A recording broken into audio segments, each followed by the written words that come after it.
à tous les officiers supérieurs et à tous les officiers généraux de l'Algérie. Savez-vous que signifie le mot Élysée? Le mot Élysée, ou bien le nom Élysée. Élysée signifie l'enfer, Jahannama. D'accord? Si vous voulez être ami avec Emmanuel Macron, libre à vous. Si vous voulez être complice avec lui, libre à vous. Moi, c'est la guerre que je lui ai déclarée. C'est la guerre et elle sera intégrale. Sauf qu'il n'y aura pas de sang de mon côté. Ok? Si vous êtes complice avec Emmanuel Macron, moi, c'est la guerre. Et je perds mon temps dans ce genre d'intervention. Parce qu'il y a des interventions plus intéressantes, plus lourdes, plus intéressantes pour l'avenir immédiat de l'Algérie, pour l'avenir immédiat de l'Afrique du Nord, pour l'avenir immédiat de toute l'Afrique. C'est sur ces prospectives que nous devons travailler tous ensemble, du moins, tous les patriotes. D'accord?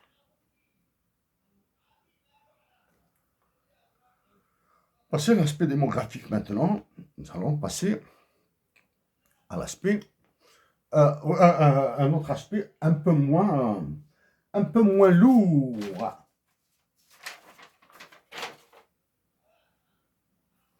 Un peu moins lourd. Les deux calamités qui frappent l'Algérie. Deux calamités. La première calamité, je l'ai introduite avec mes mots pour Joseph Borrell. Donc la première, c'est pas dans le classement, hein. Une des calamités, c'est la diplomatie algérienne. C'est pas possible, hein. Oui, d'un point de vue organisationnel, la diplomatie doit exister. Mais d'un point de vue politique, une telle diplomatie,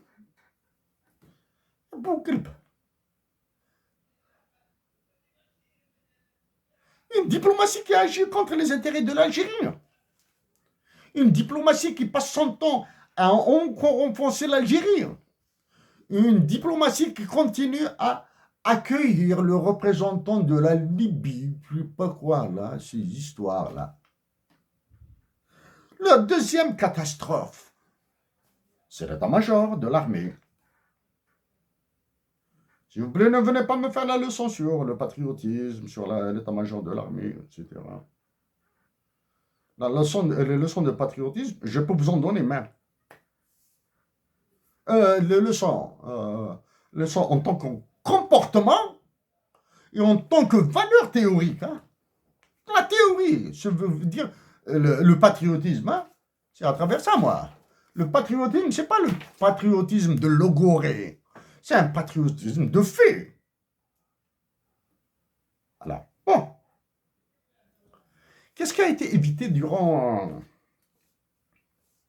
la convocation des généraux à l'Élysée?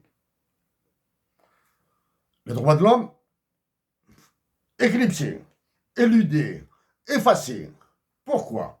Parce que ni la France, ni l'Algérie ne sont des pays de droits de l'homme. Je passe sûr de ça.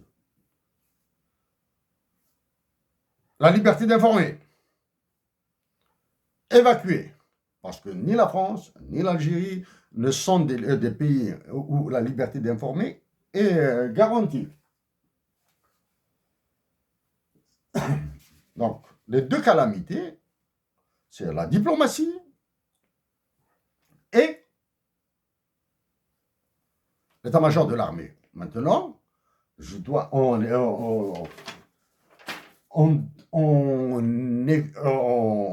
disant que ces deux calamités ont des solutions,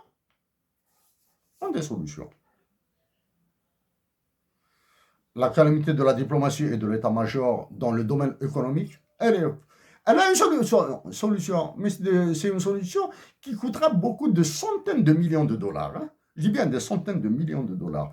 Moi, quand je dis centaines de millions de dollars, je connais la valeur d'une centaine de millions de dollars, je connais du moins j'ai une idée de la valeur d'un milliard de dollars, c'est-à-dire ce que nous pouvons faire, tant en nominal qu'en réel. Ah. Tous les contrats qui seront signés entre l'Algérie et la France au mois de mai passeront à la moulinette d'un débat populaire. D'accord? Débat populaire, comment ils ont été signés, qui les a rédigés, etc. Dans quelles circonstances euh, ont été, ils ont été rédigés, etc. Ensuite, les contrats qui doivent passer à l'organe de règlement des différends de l'OMC, ils passeront, quitte à ce qu'ils mettent 10 ans là-bas. Mais entre-temps, ils seront gelés. OK? Et quitte les contrats qui passeront à l'organe de règlement différent parce qu'il faut que l'Algérie reste dans les mécanismes internationaux pour qu'elle ne se fasse pas blâmer. Okay. L'Algérie doit rester dans l'espace international pour qu'elle utilise les mécanismes internationaux en attendant leur amélioration. Pour ça, l'organe des règlements l'Algérie fera appel à l'organe des règlements différents de l'Organisation mondiale du commerce dirigée actuellement par une Nigériane, faut rappel, en se basant sur la jurisprudence Chine-USA au Congo. Ça, c'est la première. Les contrats qui doivent y aller sur le CIRDI, le centre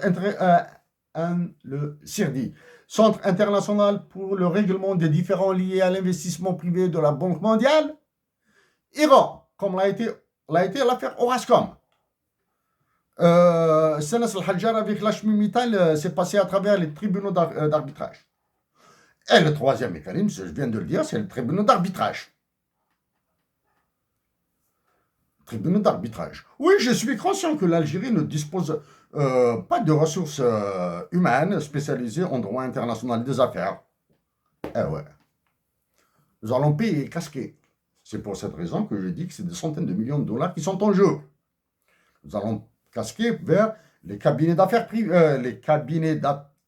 occidentaux. Ah oui, les cabinets d'affaires occidentaux prennent des honoraires. Du moins, prennent plutôt. En plus de leurs honoraires, ils prennent un pourcentage sur les gars. Ah oui. S'ils te disent qu'ils vont prendre 5% sur 1 milliard de dollars, oh, c'est bon là, hein? S'ils prennent 5% sur 1 milliard de dollars. C'est important, non? Bon, ça c'est le truc.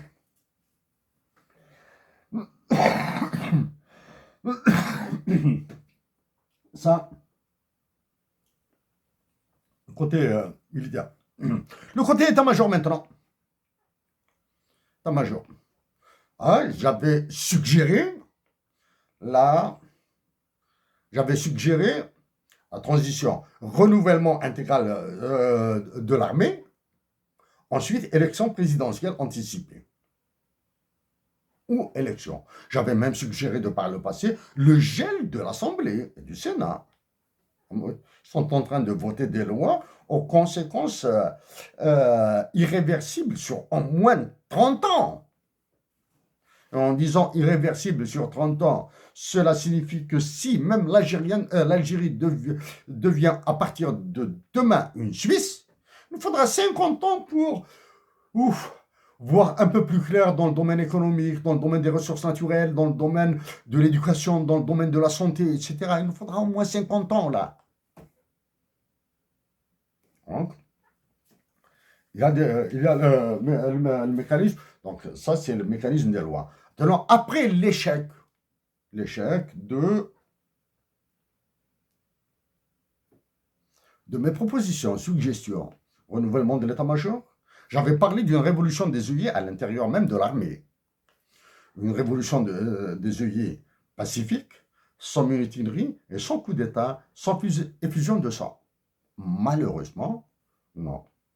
Rien de cela ne s'est produit. Aucun général probablement un général a tenté le coup, il s'est retrouvé dans le chaud, là. Il s'est retrouvé dans le chaud. J'ignore, mais je pense qu'il s'agit de ça. Je pense qu'il s'agit de ça.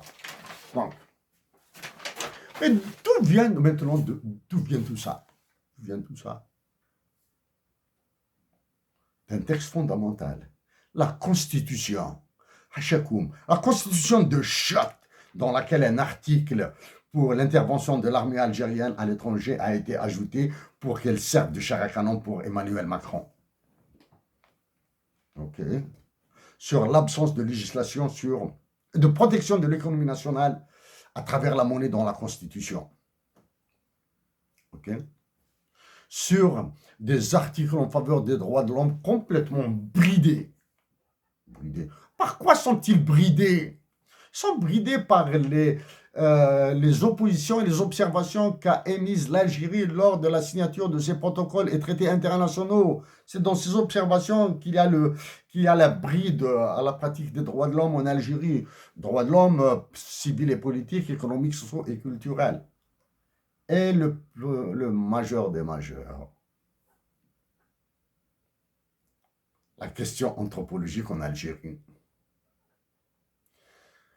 Sans la majorité de l'Algérie qui a été traînée dans toutes les différentes boues auparavant, l'Algérie court un danger énorme.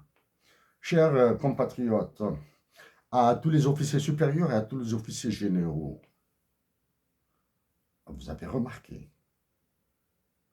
que je n'ai pas fait allusion à aucune des réactions, de certaines réactions. Aucune. Je veux laisser le débat à un niveau supérieur. Je veux le laisser à un niveau supérieur. Mes mots pour mes compatriotes d'Algérie doivent faire résonner dans leur tête et dans leur cœur la paix, la majorité, le développement de l'Algérie. Mes mots ne doivent jamais, même s'ils sont sévères, même s'ils sont secs, ne doivent jamais faire penser à la haine. J'ai évité à des réactions genre, on voit. Donc à tous mes frères et sœurs d'Algérie, à tous les compatriotes d'Algérie, à tous les compatriotes patriotes, recevez mes salutations fraternelles, amicales et chaleureuses du Canada, un pays où il est très difficile d'y être. Pas facile. L'exil déjà est une douleur.